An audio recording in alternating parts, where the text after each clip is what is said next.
অনেক দিন থেকে ভাবছিলাম আমি একটা লক্ষ্মীর ভাণ্ডার কিনবো।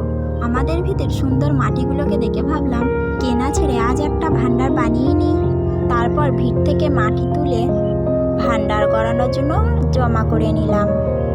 মাটিটা ভিজে ছিল, তাই আমাকে বেশি জল দেওয়ার প্রয়োজন পড়েনি।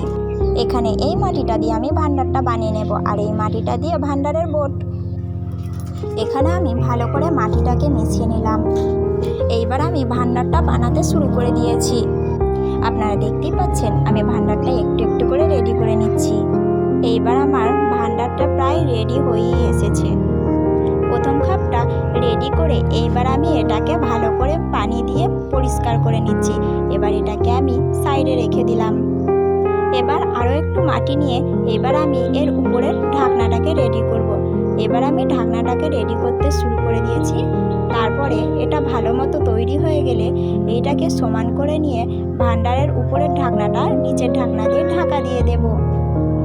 এটাকে ভালো করে ঢেকে নিয়ে আস্তে আস্তে করে পুরোটা সমান করে মোচড়া দিয়ে নিতে হবে পানি দিয়ে। এবার এটা সুন্দর মতো রেডি হয়ে গেলে এবার এর ওপর আমি বোটটাকে বসিয়ে নেব।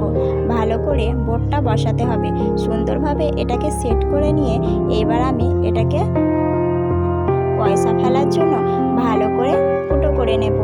ভালো করে ফুটোটা করা হয়ে গেলে সুন্দর করে এটাকে আমি সমান করে নেব।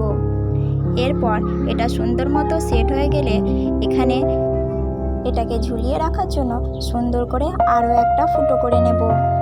এবার একটা 10 টাকার কয়েন ফেলে দেব, এর মধ্যে টাকাটা ঠিকমতো পড়ছে কিনা। এইবার আমার ভাণ্ডার তৈরি কমপ্লিট। এটাকে শুকিয়ে পুড়িয়ে কালার করে কেমন দেখতে লাগছে সেটা জানতে হলে নেক্সট পার্টের জন্য কমেন্ট করুন।